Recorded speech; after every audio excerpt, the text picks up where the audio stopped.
जिंदगी में हर एक को कुछ ना कुछ परेशानी तो होती ही है।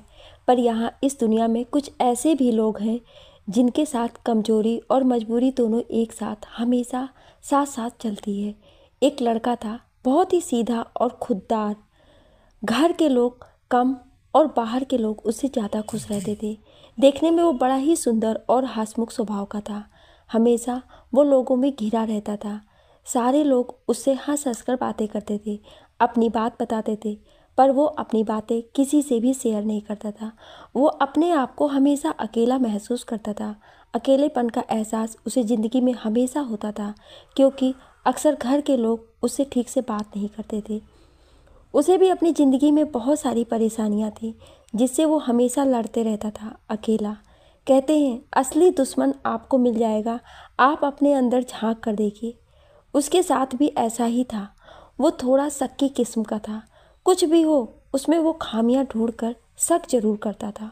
वो लड़का अपने परिवार के लिए जीता था और उसका परिवार माँ बाप, भाई बहन, भतीजा भतीजी सभी से भरा था, पर किसी को भी उसकी चिंता नहीं थी। इन्हीं सब बातों से वो थोड़ा चिड़चिड़ा सा हो गया था। उसका नाम दीपक था। दीपक नाम बहुत अच्छा था और उन्हीं के अनुसार उसके सारे गुण थे। सभी के लिए उजाला और खुद के लिए अंधेरा, चाहे जितना भी कुछ कर लो। वो अपने पढ़ाई के साथ कुछ काम भी किया करता था। वो छोटे बच्चों को पढ़ाता था और कोई और भी कुछ काम बताता था तो वो भी वो करता था।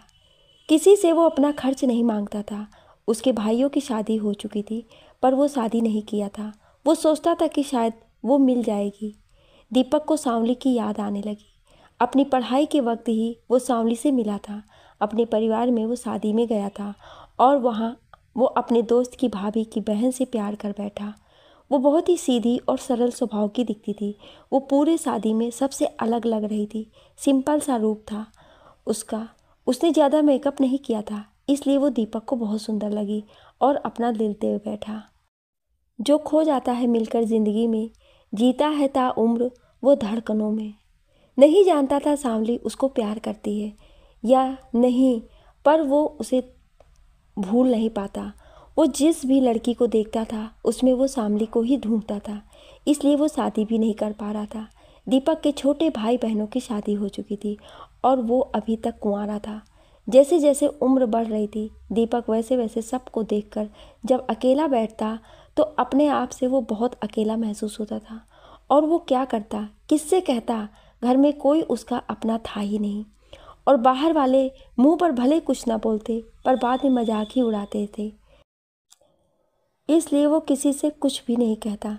जो बराबर के दोस्त थे वो उससे निजी तौर पर कभी कभी कुछ पूछ लिया करते थे और वो अपनी तरह से जवाब दे देता। दीपक हमेशा कहता शादी में उसे कोई इंटरेस्ट नहीं है। उसके परिवार में कमाई कम था और खर्च ज़्यादा थे, या कहिए खर्च करने वाले ज़्यादा थे। हमेशा वो सोचता कहाँ से क्या होगा। जैसे तैसे कुछ भी अच्छा करने का सोचता तो हमेशा काम बिगड़ ही जाता। इसी तरह से लगभग वो 28 से 30 साल का हो गया और अभी तक कुछ भी ऐसा समझ में नहीं आ रहा था। उसके घर में 2 जवान भाई की बेटी भी हुई जा रही थी। उसके घर में सबको उनकी फिक्र हो रही थी, पर दीपक के लिए कोई भी परेशान ना था। जब सोचता था जिस दिन बेटी की शादी करेंगे उसी समय उसका भी शादी करेंगे तो कुछ हेल्प हो जाएगा। एक दिन पड़ोस में एक नया परिवार रहने के लिए आया। सारे मोहल्ले में लोगों का ध्यान उधर ही था। जैसे कि अक्सर होता है, लोग नए नए होते हैं तो उन्हीं के बारे में बातें करते हैं। उसका हस्बैंड बैंक में था, उसके 2 बच्चे थे। बड़े ही अलग किस्म के लोग थे और लगता है घमंडी हैं। लोगों के मुंह पर तरह तरह की बातें हो रही थी। एक दिन दीपक के कानों में भी पड़ी। उसके कुछ दोस्त बातें कर रहे थे और देखो, ये तो वही है सामने घर में जो आई है, वही है ना, देखो देखो रागनी, वाह देखो कितनी खूबसूरत है, क्या स्टाइल है। सभी देख रहे थे। सभी ने दीपक से देखने को कहा, पर वो मना कर दिया। फेसबुक पर सभी उसकी तस्वीरों को देखकर बोल रहे थे। दीपक वहाँ से उठकर चला गया। इसी तरह कुछ दिन बीत गया। जब रागनी का पति ऑफिस चला जाता था तभी रागनी घर के बाहर छत पर दिखाई देती थी, या फिर कभी कभी उसके गाना गुनगुनाने की आवाज़ आती थी। कभी कपड़े फैलाने छत पर जाती तो खुलकर मुस्कुराती हुई नजर आती थी, और जब उसका पति घर पर होता था तो वो कहीं भी दिखाई नहीं देती थी। शायद वो अपने पति से डरती थी। सारे मोहल्ले में उसके पति को देखकर लोग तरह तरह के ख्याल करते थे। कोई कहता था बहुत ही खड़ूस टाइप है, लगता है पता नहीं बेचारी कैसी रहती होगी उसके सामने, देखने में तो अजीब सा है, एकदम ही कड़ा चेहरा बनाकर रखता है हमेशा। और रागिनी देखने में सिंपल है पर कितनी अच्छी लगती है। जब बच्चों के साथ खेलती है तो वो बच्ची ही नज़र आती है, और कितनी मासूम है, उम्र का तो पता ही नहीं चलता है, लगता ही नहीं कि इसके ही बच्चे हैं दोनों। कुछ दिनों बाद एक दिन रागिनी दीपक की दुकान के सामने कॉस्मेटिक की दुकान में कुछ सामान खरीदने आई। तभी पहली बार दीपक ने उसे देखा और देखता ही रह गया। अरे ये क्या, ये तो शामली है। दीपक की दुकान में कुछ ग्राहक थे, वो उठकर जा भी नहीं पाया। थोड़ी देर के बाद जब ग्राहक चले गए तो वो अपनी इच्छा को रोक नहीं पाया और अपने दोस्त की दुकान में जाकर पूछा, ये कौन है? अरे वही तो है जो फेसबुक पर हम लोग देखते हैं, हमारे घर के सामने जो कुछ ही दिन पहले आई है। रागिनी का बड़ा ही खड़ूस पति है, इसका बेचारी पता नहीं कैसे रहती होगी। ये सब सुनकर दीपक परेशान हो गया। दीपक फेसबुक पर नहीं था। उसे ऐसी बेचैनी हो गई कि वो जल्दी एक दोस्त की मदद से अपना फ़ोन पर फेसबुक खोला, शामली का फ्रेंड रिक्वेस्ट भेज दिया। इधर रागिनी ने जब उसकी तस्वीर देखी तो अचानक से दिल की धड़कन बढ़ने लगी और वह उसे बहुत देर तक देखती रही। कितना इंतज़ार किया था उसने कि दीपक आएगा कभी फिर से और वो कह सकेगी कि वो भी उससे प्यार करने लगी है। शादी के समय दोनों जब बहुत हंस हंस कर बात कर रहे थे तो दोनों को ऐसा कुछ भी महसूस ना हुआ, और इसी तरह हंसी मजाक के समय दोनों ने एक दूसरे को स्पर्श कर लिया। और मजाक करते समय दीपक का ध्यान कुछ और था और उसने शामली के गाल में एक किस ले लिया। इन्हीं सब छोटे छोटे बातों को वो भूल नहीं पा रही थी। ये उसका पहला एहसास था जो दीपक ने उसे दिया था। शायद वो उसी वजह से आज तक जिंदा थी, वरना जब से उसकी शादी हुई थी वो एक दिन भी पहले जैसा खुश नहीं थी। रागिनी का पति बहुत पैसे वाला था और वो हमेशा काम में ही बिजी रहता था। ऑफिस से घर, घर से ऑफिस, उसके बाद जब घर में होता तो अपने आप में ही उसे टाइम नहीं मिलता। वो उसे एक बार भी मुस्कुरा कर बातें नहीं करता था, हमेशा उसे डांटते रहता था। रागिनी सोचती उसने ज़रूर कोई पाप किया है। मैं जितना भी उसके करीब जाती हूँ और उसे ध्यान देती वो उतना ही परेशान करता है। आखिर किया क्या है उसने, उसे कोई फ़र्क नहीं पड़ता था। वो कोई भी कपड़े पहन ले, कैसे भी तैयार हो, बस वो चाहता था कि रागिनी सबके सामने अच्छे से रहे। इसलिए वो कुछ समय रागिनी को देता था ताकि लोग उसे ये ना कहें कि वो अपनी पत्नी का ख्याल नहीं रखता। अचानक से कुछ आवाज़ हुआ और रागिनी का ध्यान टूट गया। दीपक ने उससे मैसेंजर में बात की तो रागिनी उसे अपना नंबर दे दी और फिर दोनों की बातें होने लगी। शामली का स्कूल का नाम रागिनी था, पर दीपक को पता नहीं था और ना ही उसे अच्छा लगता था। फेसबुक पर उसे देखकर उसे बहुत गुस्सा आता था और कभी कभी सोचता था कि वो बदल गई है, पर जब वो बात करती तो सब कुछ भूल जाता और उसकी बातों में खो जाता था। उसने कभी सोचा ही नहीं था कि अब वो मिल पाएगा, और ऐसे खड़ूस पति के साथ देखकर उसे अपने आप पर भी गुस्सा आने लगा। सोचने लगा कि उसकी जिद की वजह से वो वहाँ नहीं गया। बात करते समय शादी में रागिनी दीपक से बोली थी कि वो उसे प्यार नहीं करती। रागिनी मजाक से बोली थी और दीपक गुस्से में वहाँ से चला गया और दोबारा नहीं आया। और आज इस हालत में देखकर उसे बहुत बुरा लगता था। उसने अपने मन में सोच लिया कि क्या हुआ, शादी नहीं करेगा। रागिनी जब भी बात करती उसे बहुत समझाती, ज़िंदगी में आगे बहुत सारी कठिनाइयाँ होती हैं जिसमें पति पत्नी का साथ जरूरी होता है, इसलिए शादी कर लीजिए। दीपक कहता, खुश हो तुम अपनी शादी से? क्या होता है शादी करके, मेरे लिए मेरा पहला प्यार और एहसास ही बहुत है। जी लूँगा मैं उसके सहारे, उसे याद करके ही रह लूँगा। भगवान तुम्हें खुश रखे, तुम मुझे सलाह मत दो। रागिनी क्या करती, उसके बस में कुछ नहीं था और उसके 2 बच्चे भी थे, इसलिए वो उसका साथ भी नहीं दे सकती थी। वो अपने भविष्य को अच्छा करने के लिए अपने बच्चों का भविष्य को नुकसान नहीं पहुंचा सकती थी। कहते हैं प्यार अगर मिल जाए तो अपनी कसक खो देती है, और सच्चा प्यार मिल नहीं पाता। रागिनी अपना सफ़र कर रही थी अपने पहले एहसास के साथ, और उसकी ख्वाहिश भी वही थी, बिल्कुल 16 साल वाली। रागिनी बचपन में सोचती थी बड़े होकर उसकी ज़िंदगी बहुत मज़ेदार हो जाएगी, पर ये उसकी सबसे बड़ी भूल थी। दीपक और रागिनी के लिए उसका पहला एहसास ही सब कुछ था। दोनों ने भगवान के भरोसे सब कुछ छोड़ दिया और बस यूं ही चलते रहे। दोस्तों, कहते हैं पति पत्नी को एक दूसरे का सम्मान करना चाहिए, पर यहाँ रागिनी का पति हमेशा उसका किसी न किसी के सामने अपमान ही करता था। हमेशा उसे किसी के सामने भी गिराता, उसका बेइज्जती करता था। जैसे उसे कहता, ठीक से बोल नहीं सकती क्या? तुम्हें तो ठीक से बोलना भी नहीं आता, क्या सीखी हो अब तक? और अपने काम में लग जाता, चाहे वो पार्टी क्यों ना हो। वो कहता, ठीक से मेकअप भी नहीं करती है, देखो तो सभी कितनी अच्छी लग रही हैं। और तुमको मना करते हैं क्या ब्यूटी पार्लर क्यों नहीं जाती हो? यहाँ चेहरे में दाग है। ऐसा वो उसके मुंह पर ही बोल जाता था, जिससे रागिनी हमेशा मुस्कुराते हुए उदास हो जाती थी। वो बिल्कुल अकेले पड़ गई थी। भला कोई पार्टी में ऐसा कहता है? हमेशा वो कहीं भी उसके साथ जाती तो घर आकर बहुत रोती थी, और वो सोचती, बहुत जाने का शौक़ है ना तुझे बाजार, तो और जा, पार्टी में जाएगी? तुम पार्टी में जाने के लायक ही नहीं हो।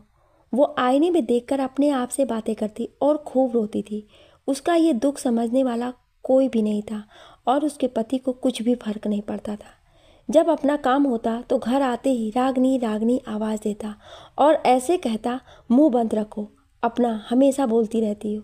12 साल बीत गए और रागिनी 2 बच्चों की माँ बन चुकी थी। दोनों बच्चे ही उसकी ज़िंदगी बन चुके थे। वो बस उसी का चेहरा देखकर जी रही थी। शादी के 3 साल के बाद उसका पहला बच्चा हुआ, और दूसरी 8 साल के बाद। अभी छोटी थी। पति और बच्चों के काम में ही उसका समय ख़त्म हो रहा था। उसे अपने लिए भी टाइम नहीं मिल पाता, पर कभी कभी उसे किसी से बात तो करने का मन करता था। सो इसलिए उसने फेसबुक ऑन किया। पहली बार जब वो फेसबुक पर आई, उसे कुछ भी मालूम नहीं था कैसे क्या करना है, तो वो फेसबुक पर जैसे तैसे किसी को भी फ्रेंड बना रही थी और लाइक कमेंट कर रही थी। उसे समझाने वाला कोई नहीं था, बस वह थोड़ी बहुत एंजॉय करने लगी। उसे लगने लगा शायद यही उसके पास मुस्कुराने का एक जरिया बच गया है, और बाकी दोनों बच्चे काफ़ी थे उसके लिए। उसने कभी सोचा ही नहीं था कोई फिर से आएगा उसे हंसाने के लिए पहले की तरह। ये सब सोचते ही फ़ोन की रिंग बजी। रागिनी भागकर फ़ोन उठाई और दीपक की आवाज़ सुनकर खुश हो गई। कुछ अजीब सा बात कर रहा था दीपक फेसबुक पर। रागिनी के तरह तरह के फ़ोटो को देखकर उसे ये यकीन नहीं हो रहा था कि आखिर सच क्या है। रागिनी झूठ तो नहीं बोल रही है। कभी तो वह ऐसी बात करता कि रागिनी आसमान में उड़ने लगती, और कभी ऐसा शक करता कि लगता मुझसे बुरा पूरी दुनिया में कोई नहीं। रागिनी सोचती, आखिर क्या गुनाह किया है उसने।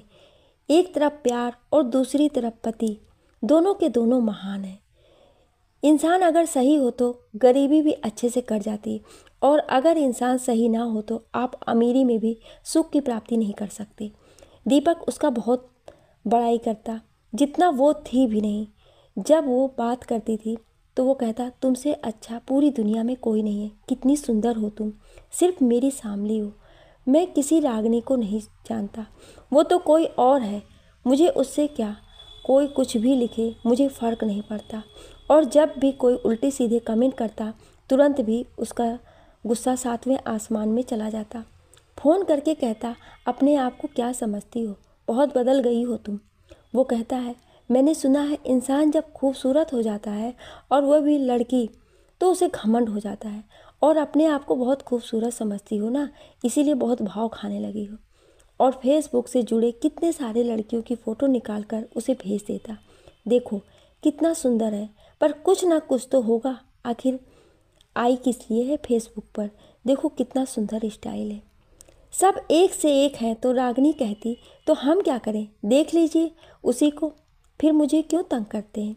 मैंने कब कहा मैं खूबसूरत हूँ, आप ही तो मुझे कहते हैं कि मैं खूबसूरत हूँ। और गुस्सा होकर फ़ोन काट देती। दीपक फिर उसे फ़ोन लगाता है और उसे बहुत दुलार कर कहता है, अरे मेरी प्यारी सांवली, तुम जैसी भी हो मेरी ख्वाबों की मलिका हो, लव यू। तुम ही तो हो सब कुछ जब तक मैं हूँ, और मेरे अंदर तुम्हारा दिल धड़क रहा है। तुम्हें कोई कुछ नहीं कह सकता। तुम इतनी सुंदर तो पहले ही थी, और अभी और भी खूबसूरत हो गई हो। मुझे जलन तो होगा ना। शामली हमेशा उसे सच ही बताती, पर उसे पता नहीं क्यों लगता कि वो उससे छुपाती है। बात बात पर कहता, बताओ शामली, आखिर सच क्या है। उसे हमेशा लगता कि आखिर वो फेसबुक पर क्यों आई। उसका पति देखने में तो खराब नहीं है, और वो भी कितनी सीधी थी पहले तो। अब ऐसा क्या उसे कमी थी जो वो दुनिया वालों से शेयर करना चाहती थी। दीपक सोचता, मैं तो गरीब हूँ। अगर शामली जैसी लड़की को कमी हो सकती है तो क्या मैं किसी भी लड़की को खुशी देने लायक हूँ? मेरे पास तो कुछ भी नहीं। और इधर शामली सोचती, दीपक इतना तो पहले ऐसा नहीं था, अब ऐसा क्यों हो गया। वो जितना भी दीपक को समझाने की कोशिश करती, वो उतना ही उससे अधिक बहस करता। घंटों इसी में वक्त बर्बाद करता और बाद में अफसोस भी करता रहता था। कभी कहता, तुम ही तो हो जिससे मैं सब कुछ कह सकता हूँ।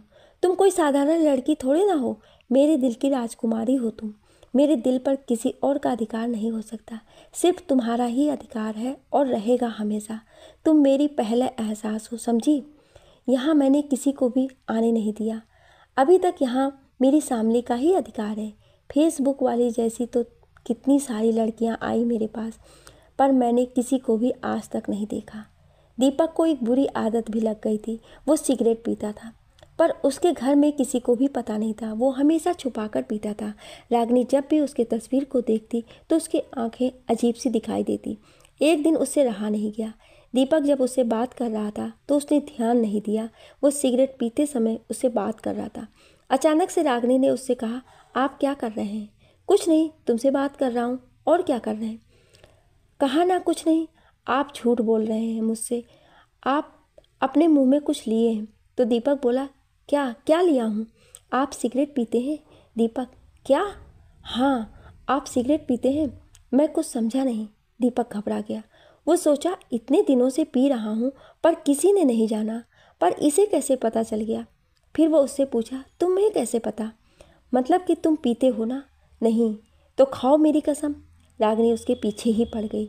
बताओ दीपक, क्यों पीते हो तुम सिगरेट? फिर उसे अपनी सच्चाई बतानी पड़ी। दीपक ने कहा, 4 साल से पी रहा हूँ, पर आज तक किसी ने नहीं पूछा। तुम पूछ रही हो तो बता देता हूँ। मेरे दाहिने हाथ में फ्रैक्चर है और उसमें बहुत दर्द रहता है, और मेरे पास उसका इलाज कराने के लिए पैसे भी नहीं है। मैं बहुत परेशान रहता था, परिवार में मन नहीं लगता, और मेरे दोस्त सारे के सारे इन्हीं सब में हैं। तो अपना दर्द कम करने के लिए उन्होंने ये सलाह दी मुझे, और मैं ना चाहते हुए भी पीना शुरू कर दिया। मेरे सारे दोस्त पार्टी करते हैं हमेशा, और मैं वहाँ बैठा सिगरेट पीता रहता। कभी 10-12 से ज़्यादा भी पी लेता हूँ। रागिनी ये सब सुनकर अपना संतुलन खोने लगी। उसे बहुत दुख हुआ और वो फ़ोन काट कर रोने लगी। थोड़ी देर में दीपक फ़ोन करके उससे पूछा, कैसे कट गया फ़ोन? क्या हुआ तुम्हें? तो वो उससे बात नहीं कर पा रही थी। दीपक बोला, इसीलिए तुमसे बोल रहा था कि बेकार में परेशान हो जाओगी, पर तुम सुनी नहीं। दे दिया ना तुम्हें परेशानी। मैंने ये अच्छा नहीं किया। रागिनी बीच में ही बोल उठी, नहीं दीपक, परेशान तो मैं तब होती जब तुम मुझे नहीं बताते। अब तो मैं जान चुकी हूँ। अगर नहीं जानती तो ज़्यादा परेशान रहती। अब मैं पूछूंगी उससे जिन्होंने मुझे इस दुनिया में लाया है। उस ऊपर वाले से पूछूंगी, आखिर किया है क्या मैंने जो ये सब दिन दिखाना बाकी था। आखिर क्यों हुआ ये सब मेरे साथ? मैं हमेशा जिन चीज़ों से परेशान रहती थी वही होना था। बचपन से ही मैंने उसकी पूजा की है, और उस भगवान ने मेरे साथ क्यों किया ऐसा? वो रोने लगी। रागिनी कुछ दिनों तक बहुत उदास रहने लगी। अपना पति आकाश, दोनों बच्चे और दीपक सभी के बारे में सोचते रहती। उसकी तबीयत खराब हो गई। 2 दिन फ़ोन नहीं आया। तीसरे दिन उसका पति जब ऑफिस चला गया तो उसने खुद ही फ़ोन किया और कहा, क्या हुआ बाबू, तुम मुझे फ़ोन क्यों नहीं की? कैसी हो तुम? बुखार में भी रागिनी एकदम से भावुक हो गई। बाबू सुनकर उसे बहुत अच्छा लगा। फिर उसने बताया उसे बुखार है, इसलिए फ़ोन नहीं कर पाई। दीपक बोला, मैं तुम्हें फेसबुक पे भी नहीं देखा तो परेशान हो गया। ऐसा मत करो बाबू, तुम अगर बीमार हो जाओगी तो मुझे कैसा सहारा मिलेगा? इस तरह की बातें तो वो अपने पति से सुनना चाहती थी, पर उसने उसे कभी भी इस लायक नहीं समझा। आज जब वो ऐसे शब्द सुनी उसका मन बहुत ही खुश हो गया और फिर वो दीपक से बातें करने लगी और बोली, आपके मुंह से बाबू सुनकर तो लग रहा है मैं यूं ही बीमार ही रहूं, और हंसने लगी। तो दीपक उसे बड़े प्यार से डांटा और कहा, ऐसी बातें दोबारा मत कहना। मैं तो चाहता हूँ मेरी शामली हमेशा खुश रहे, मुस्कुराती रहे। आकाश का आने का टाइम हो रहा था। फिर शामली फ़ोन रख दी। रात का खाना खाने के बाद सभी सो गए, पर उसे नींद नहीं आ रहा था। सोचने लगी कैसे 12 साल पहले उसकी शादी हुई थी। आकाश देखने में बड़ा ही सीधा साधा था। सभी के मुंह पर यही बात थी, कितना अच्छा लड़का है, देखने में कितना सुंदर है। पर कौन जानता था इस सुंदर शक्ल के पीछे क्या है। शादी की पहली रात ही उसने शामली को अपने बारे में बताया कि वह किसी और लड़की से प्यार करता है और एक उसकी गर्लफ्रेंड भी है जहां वो अपना समय बिताता था। शादी के पहले वो बड़े वक्त से सभी बातों को बता रहा था और शामली सभी सुन रही थी। शामली का मन घबरा रहा था, पर उसके पति को कुछ फर्क नहीं पड़ रहा था। वो अपने प्यार के बारे में बताकर खुश हो रहा था। ये भी नहीं सोचा कि आज उसकी पहली रात है। उसके बाद बहुत कुछ बोलता रहा। फिर सुबह जल्दी ही हो गई। बहुत बड़ी फैमिली में उसकी शादी हो गई थी। सभी लोग अलग अलग तरह की बातें कर रहे थे, जिससे यही समझ में आ रहा था कि आकाश बहुत ही सीधा है। सीधा साधा आकाश ऐसा होगा रागिनी ने सपने में भी नहीं सोचा था। शुरू से ही वो रागिनी से सिर्फ अपने काम से ही बात करता था, वरना रात से सुबह, सुबह से रात उससे किसी भी बात से कोई फ़र्क नहीं पड़ता था। रागिनी शुरू से ही आकाश से बात करने के लिए तरस जाती थी। वो अपने साथ उसे बहुत करीब तभी लाता जब उसकी ज़रूरत होती, वरना उसकी तरफ देखता भी नहीं था। शादी के 2 महीने बाद वो उसे पहली बार मार्केट ले गया और उसे बोला, तुम्हारे साथ तो मार्केट चलने में भी शर्म आ रही है। तुम तो बिल्कुल गंवार के जैसी घूंघट में चल रही हो।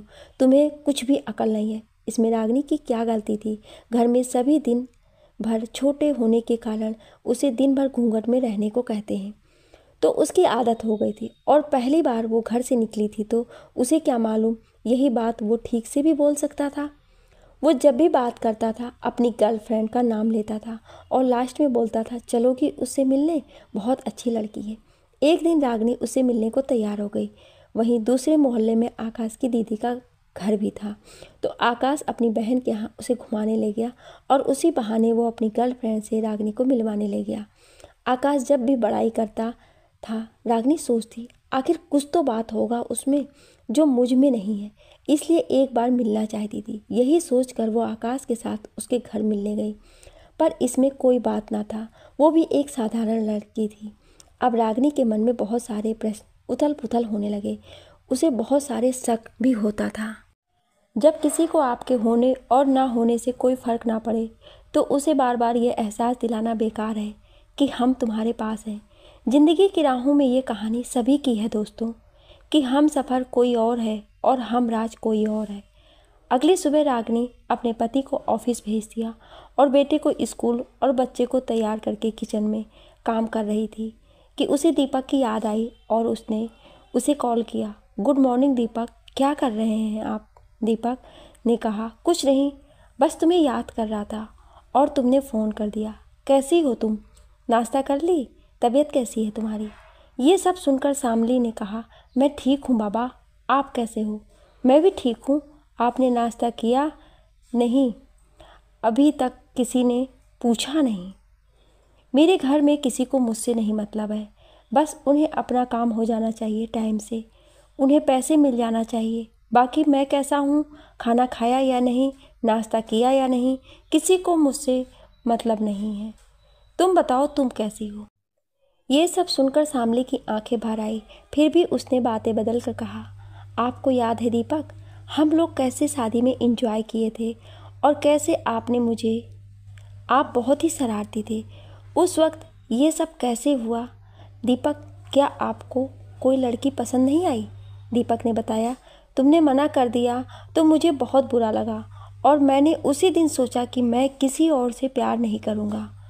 और मुझे जब भी किसी भी लड़की को दिखाया जाता तो मुझे कोई पसंद नहीं आती। एक लड़की में तुम्हारा चेहरा दिखा तो मैं सोचा चलो ये ठीक है, पर जैसे ही मैंने उससे थोड़ी बात करने की कोशिश किया तो वो भाव खाने लगी, तो मैंने उसे मना कर दिया।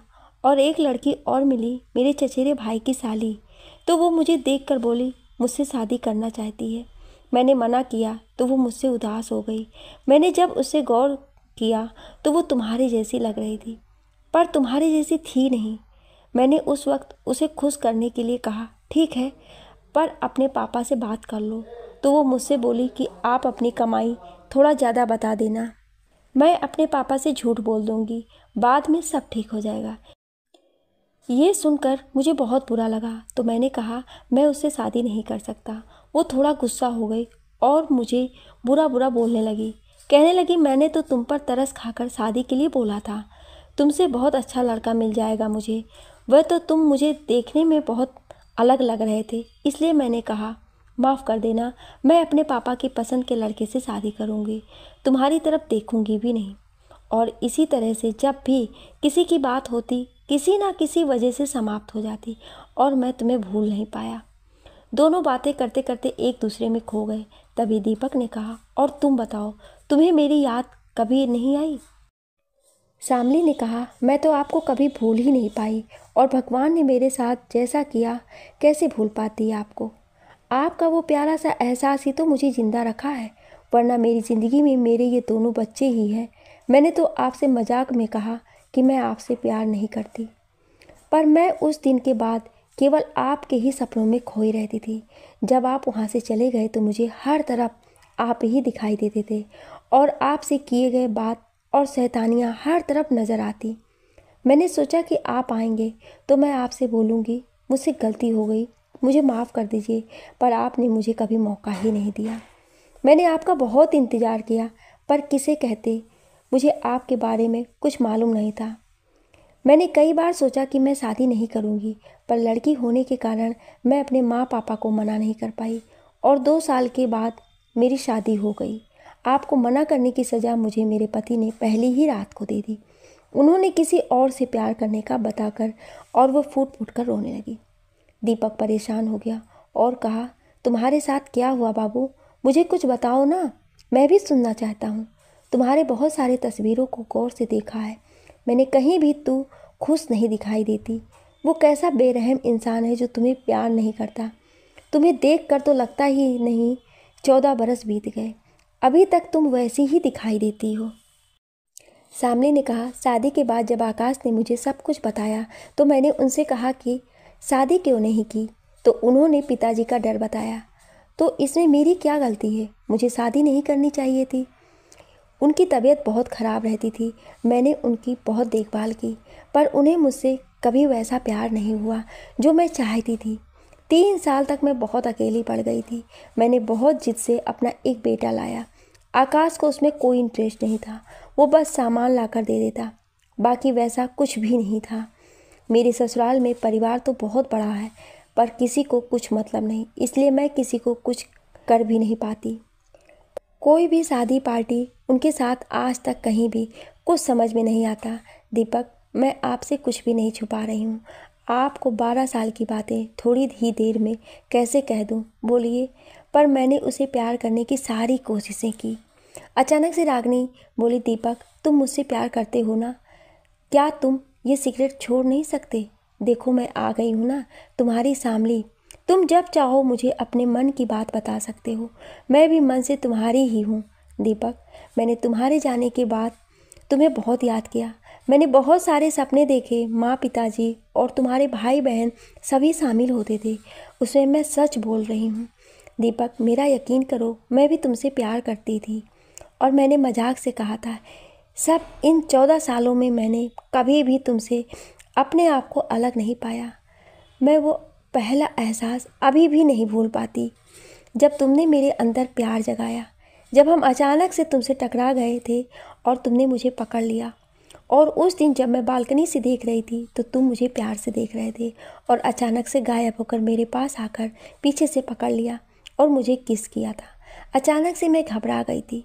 लव यू दीपक, मैं तुम्हारे उस प्यार को आज तक नहीं भूल पाई हूँ। आज भी मिस करती हूँ उन पलों को याद करके ही तो मैं जिंदा हूँ, वरना अब तक मर जाती तुम्हारी सामने। चुप करो, जब से तुम्हारा बकवास सुनते जा रहा हूँ। अब से मेरे रहते तुम मरने की बात मत करना, या तो मुझसे बात ना करना, समझी? दीपक ने बड़े ही प्यार से शामली को डांटा। दीपक जैसे जैसे आकाश के बारे में जानता उसे बहुत गुस्सा आता।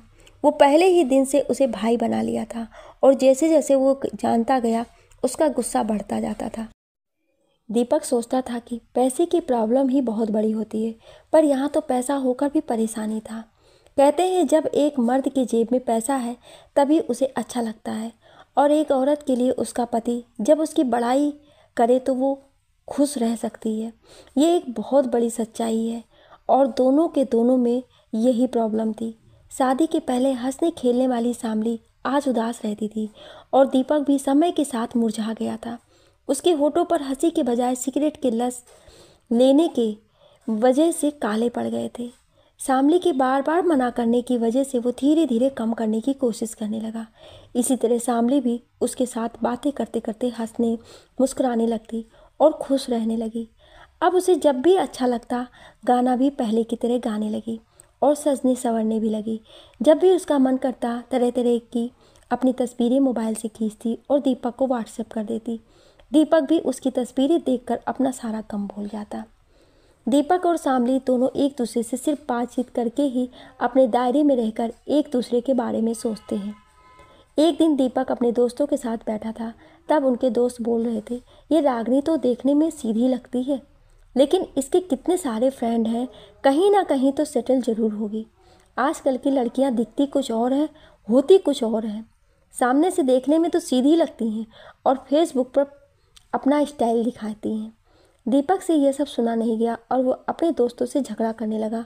तो एक ने कहा, क्यों, तेरी कोई लगती है क्या? दीपक जोश में कह बैठा, हाँ, मेरे दिल पर राज करने वाली है वो, जिसके लिए मैंने अभी तक शादी नहीं किया, समझा? भाभी है तेरी, अगली बार अगर कुछ कहा ना तो तुम्हारी खाल खींच लूँगा, समझा? उनके दोस्त उस पर हंसने लगे। अभी होश में आ जा, समझा? सोया है क्या? वो तुम्हारी गर्लफ्रेंड नहीं है और ना ही तुम्हारी पत्नी है, वो किसी और की पत्नी है। और सभी जोर जोर से हंसने लगे। उस दिन दीपक गुस्से में जाकर शराब पी लिया और शामली से फ़ोन पर बात कर रहा था और उसके लड़खड़ा रहे थे। दीपक ने शामली से कहा, और क्या क्या राज छुपा है तुम्हारे अंदर? हो सके तो समय रहते ही मुझे बता देना। ये सब सुनकर शामली हड़बड़ा गई और उसने फ़ोन काट दिया और फिर वीडियो कॉल कर दिया। दीपक को इस रूप में देखकर उसे गुस्सा भी आया, पर वो अपने आप को संभाल कर उसे पहले समझाई और बोली, दीपक, आप अभी होश में नहीं हैं, आप ऐसा क्यों किए?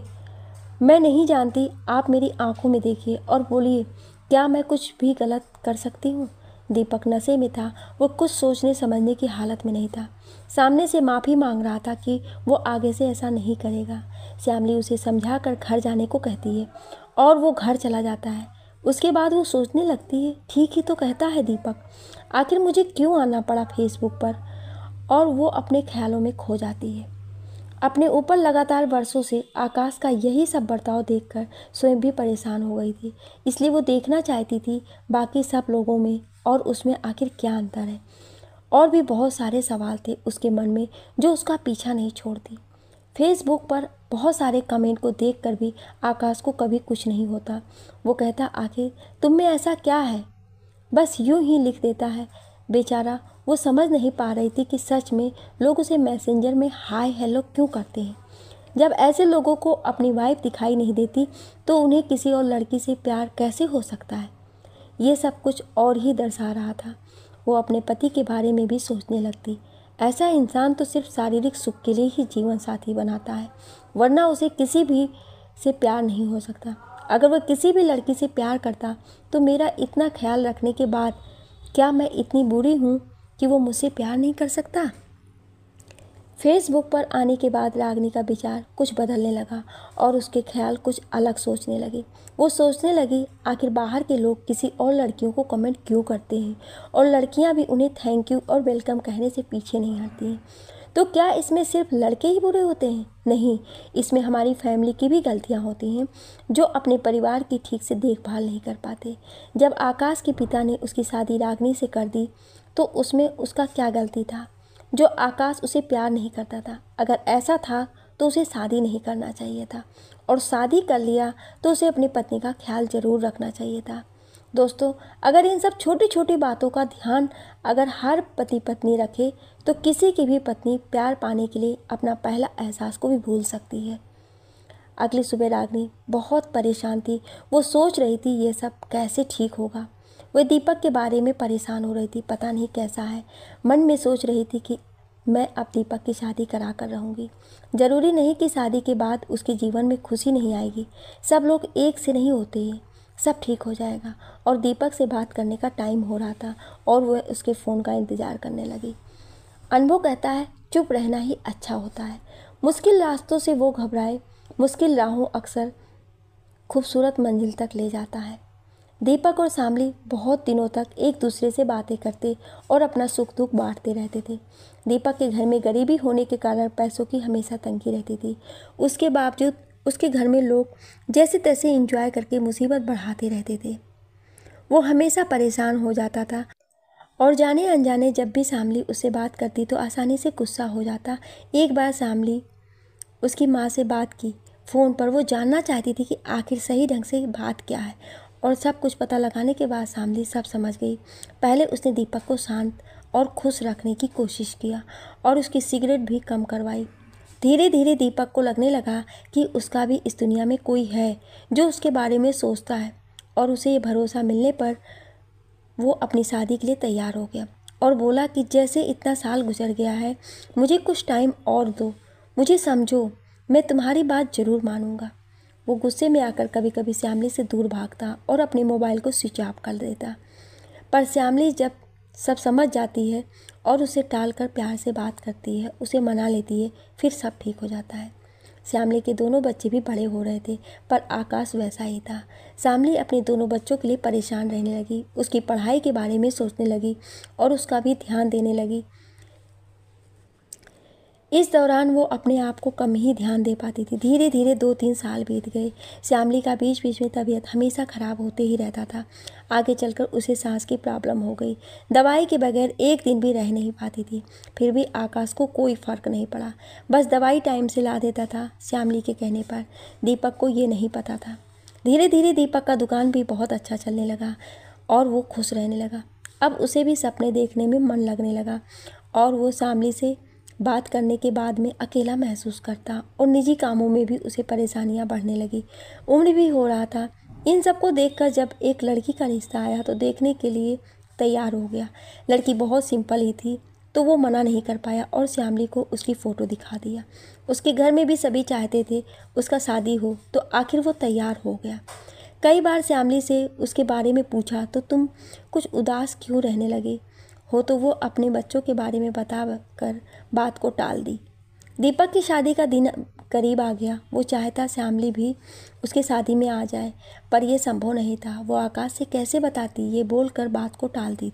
पर सच्चाई तो ये था कि वो अपने आंखों से अपने सपने की किसी और को दे रही थी, और ये वो कैसे देख सकती थी। अंदर ही अंदर वो घुट रही थी, पर इस बात से खुश थी कि उसका दीपक को कोई तो संभालने वाली होगी।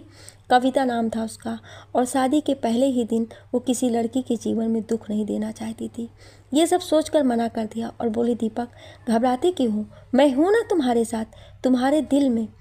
मैं वीडियो कॉल करूँगी और उस दिन आपको देखूँगी।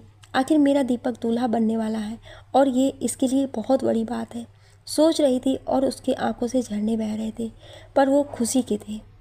कुछ दिन पहले ही आकाश उसे बताया था कि उसका ट्रांसफ़र होने वाला है फिर से, और वो कहीं और शिफ्ट होने वाली है।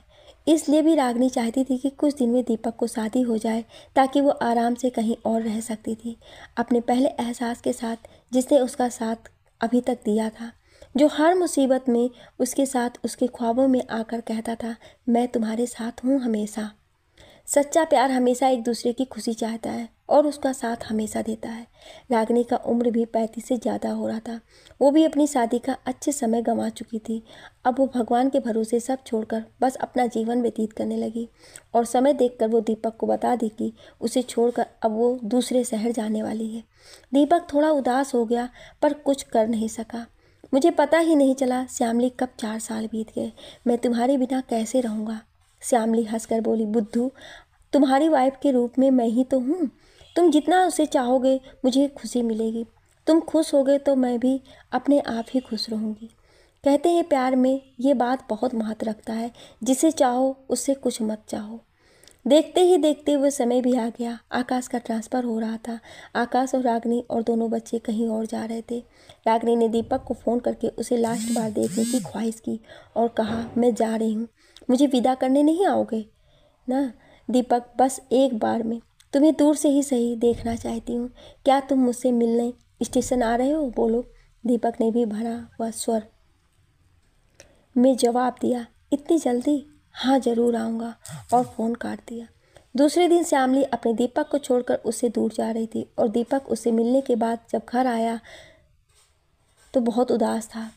तभी उसकी पत्नी कविता हाथ में पानी का गिलास लेकर आई और उससे कुछ बोली। दीपक को उसमें श्यामली ही नजर आ रही थी और वो उसे गले लगाकर रोने लगा और बोला, तुम मुझे छोड़कर कभी मत जाना। लिखने और बोलने में कोई त्रुटि हुई हो उसके लिए क्षमा प्रार्थी हूँ। आपको ये कहानी कैसी लगी हमें कमेंट करके ज़रूर बताएं और ऐसे ही इंटरेस्टिंग कहानियाँ सुनने के लिए हमारे चैनल को सब्सक्राइब ज़रूर करें। Thank you.